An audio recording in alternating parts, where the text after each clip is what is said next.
Selamat malam Tribuners, senang sekali saya Mesya Marsabesi bisa menyapa Anda kembali di Tribun Ambon hari ini, edisi 13 September 2023.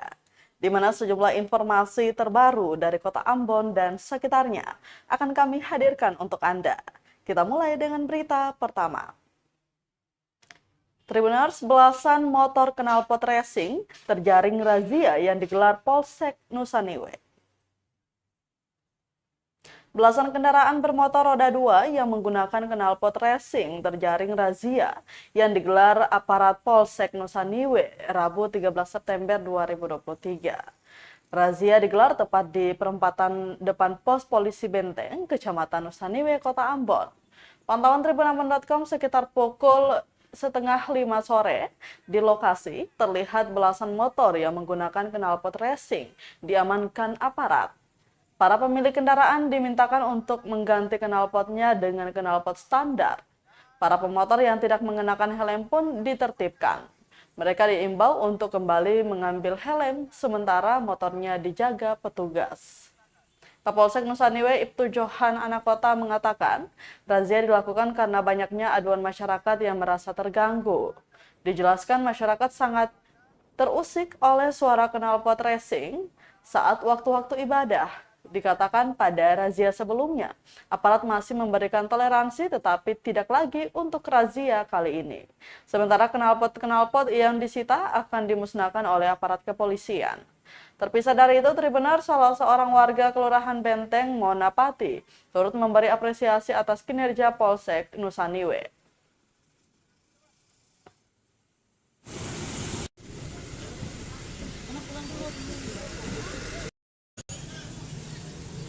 Terima kasih. Jadi Polsek Nusa Niwe bersama jajaran TNI dalam hal ini Koramil 06 Nusa Niwe dan Intel Nusa Niwe serta lalu lintas Polresta Pulau Ambon dan Pulau-Pulau Lease, kami melaksanakan operasi sweeping knalpot racing ataupun knalpot brong ataupun knalpot yang membuat kebisingan. Karena banyak laporan dari masyarakat dan aduan terkait dengan ketidaknyamanan, ketidaktertiban di dalam wilayah hukum Polsek Nusa Niwe, khususnya di ganggang, lorong-lorong, sehingga mengganggu kenyamanan mereka dalam hal ini ketika beribadah, ketika melaksanakan sholat. Banyak bunyi knalpot racing, untuk itu kami tertibkan hari ini. Pada beberapa waktu lalu kami sudah tertibkan, namun kami masih toleransi dengan memberikan kebijakan untuk mereka kembali ke rumah, mengambil knalpot standar dan diganti. Knalpot racingnya kami kembalikan ke mereka. Namun apa yang terjadi? Mereka pakai lagi knalpot yang kami kembalikan. Namun kali ini kami tidak berikan toleransi lagi. Menurut pendapat beta harus berikan apresiasi untuk pihak kepolisian ya untuk diadakan ini penertiban untuk knalpot racing. Sebab knalpot racing ini kan sangat meresahkan banyak warga. Dia punya keributannya dan itu kan bukan standar yang harus dipakai untuk pemilik kendaraan ya. Yang bisa itu.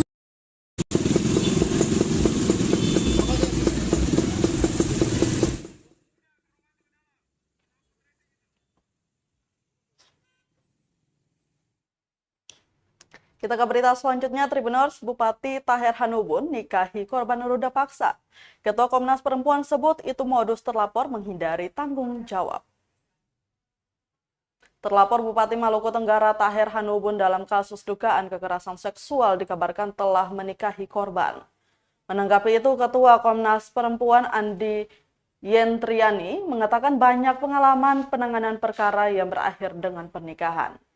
Ini termasuk modus atau cara terlapor melarikan diri dari tanggung jawab secara hukum. Kata dia, modus ini sangat dikenali sampai-sampai di dalam UU TPSK.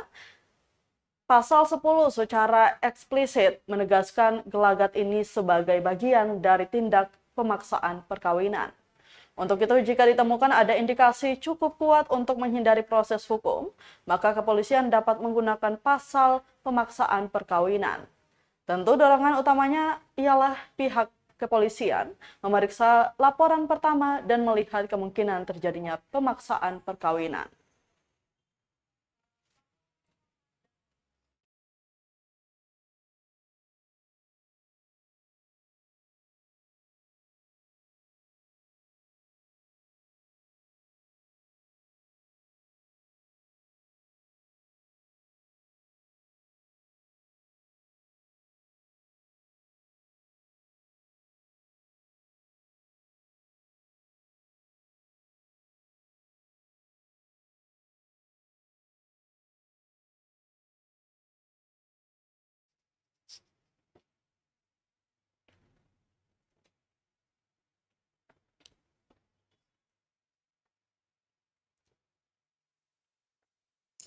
Tribuners Bupati Taher Hanubun nikahi korban ruda paksa, ini sikap aktivis perempuan Maluku.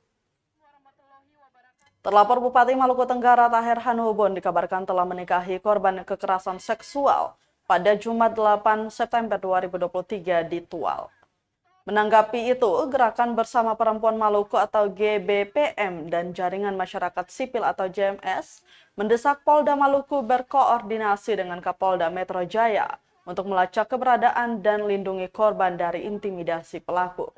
Selain itu, tetap melanjutkan proses hukum kasus dengan memeriksa dan adili terlapor atas kasus perkosaan dan dugaan pemaksaan perkawinan. Aktivis perempuan Apriansa Atapari mendesak pemerintah segera menuntaskan aturan turunan UU TPKS dengan memastikan mekanisme koordinasi dan pemantauan implementasi UU TPKS antara pusat dan daerah. Lebih lagi, mekanisme layanan terpadu pusat antar pulau atau wilayah, serta mekanisme berjejaring untuk perlindungan korban. Terakhir, mendorong LPSK segera mengintervensi kasus ini dan memberikan perlindungan bagi korban dan pendamping korban.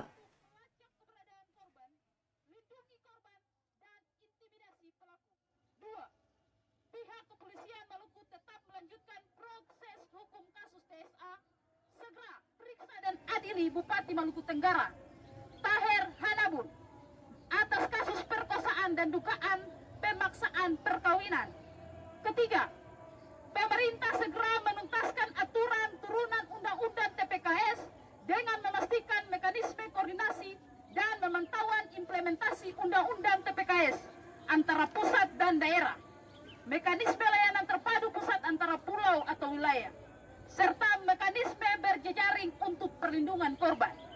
Keempat, mendorong LPSK segera menintervensi kasus TSA dan berikan perlindungan bagi korban dan pendamping korban.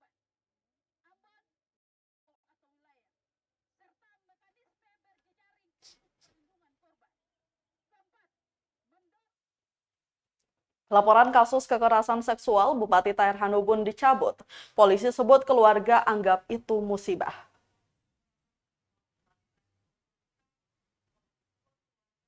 Kepala Bidang Humas Polda Maluku Rum Ohirat akhirnya menjawab pertanyaan publik terkait pencabutan laporan polisi kasus kekerasan seksual dengan terlapor Bupati Maluku Tenggara Taher Hanubun.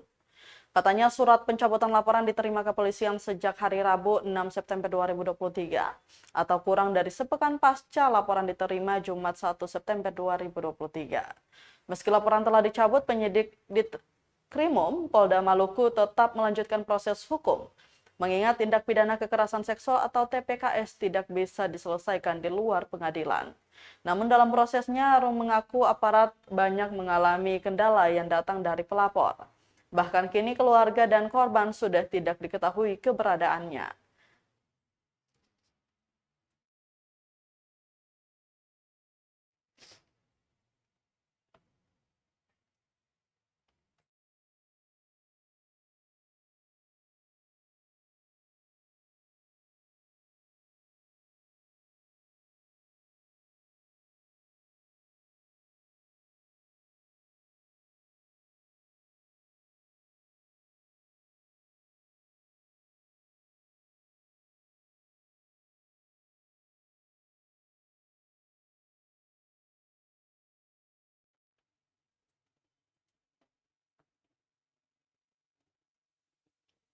Kita beralih ke berita lainnya, Tribuners. Kasus HIV/AIDS di Ambon terus meningkat, terdeteksi 184 kasus baru.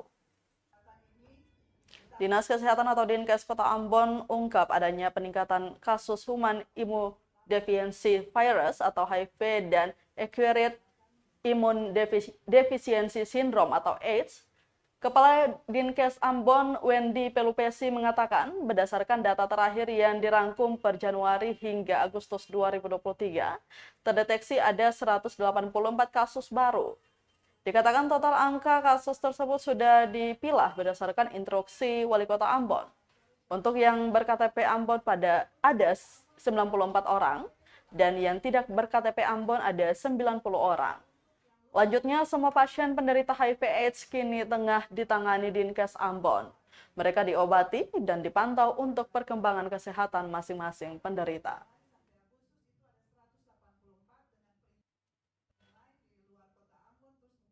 Dari luar daerah itu sebanyak 90 orang. Jadi kasus baru dari Januari sampai Agustus itu ada 184 dengan perincian tadi. 94 by name by address dan itu diobati, dipantau selama ini minum ARV. Untuk Kota Ambon sendiri yang berKTP Kota Ambon itu 94 kasus baru. Untuk yang luar Kota Ambon, ini dari kabupaten-kabupaten lain di luar Kota Ambon, terus mungkin juga ada dari luar daerah, itu sebanyak 90 orang. Jadi kasus baru dari Januari sampai Agustus itu ada 184 dengan perincian tadi. 94 by name by address dan itu diobati, dipantau selama ini minum ARV oleh teman-teman di Dinas Kesehatan pun teman-teman komunitas, konseling, bimbingan konseling, dan pengobatan ARV. Obat diberikan. Kita ke berita terakhir, Tribuners. Kasus meningkat, Jafri Taihutu dorong penambahan anggaran penanganan HIV/AIDS di Ambon. Ketua Komisi 1 DPRD Kota Ambon, Jafri Taihutu, mendorong pemerintah kota atau Pemkot Ambon untuk dapat menambah anggaran penanganan dan pencegahan HIV/AIDS. Kata dia, dengan seiring meningkatnya kasus HIV/AIDS di Ambon dari tahun ke tahun, dikarenakan tidak maksimalnya upaya pencegahan dan penanganan yang dilakukan Pemkot melalui Dinkes. Menurutnya, DPRD sudah beberapa kali membahas ini dengan Dinkes Ambon. Persoalan mendasar yang ditemui, penanganan HIV/AIDS menjadi tidak maksimal dikarenakan kurangnya anggaran. Disinggung soal anggaran yang lebih dominan ke penanganan stunting ketimbang HIV/AIDS, Taihutu menjelaskan bahwa pada prinsipnya, semua masalah memang harus dibereskan. Karena komitmen DPRD dan pemerintah adalah membangun Ambon, bukan hanya bangun badan, tetapi juga bangun jiwa. Dan itu termasuk soal stunting dan penyakit menular, seperti HIV/AIDS dan lainnya. Dia berharap jika penambahan anggaran penanganan HIV/AIDS sudah disetujui, ke depan Dinkes bisa lebih bekerja maksimal lagi agar masalah-masalah ini dapat terselesaikan.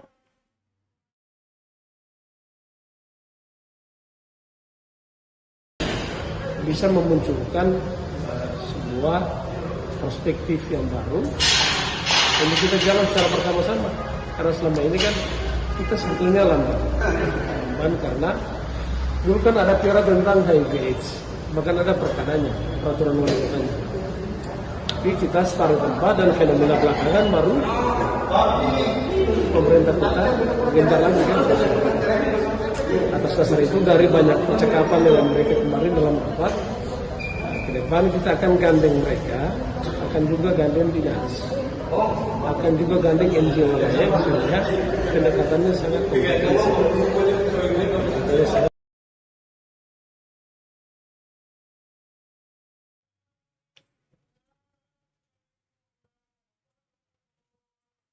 Baik Tribuners, berita tadi sekaligus menutup rangkaian kebersamaan kita di Tribun Ambon hari ini edisi 13 September 2023. Mewakili seluruh kru yang bertugas, saya Mesya Marsabesi pamit undur diri. Selamat malam dan sampai jumpa. Amato.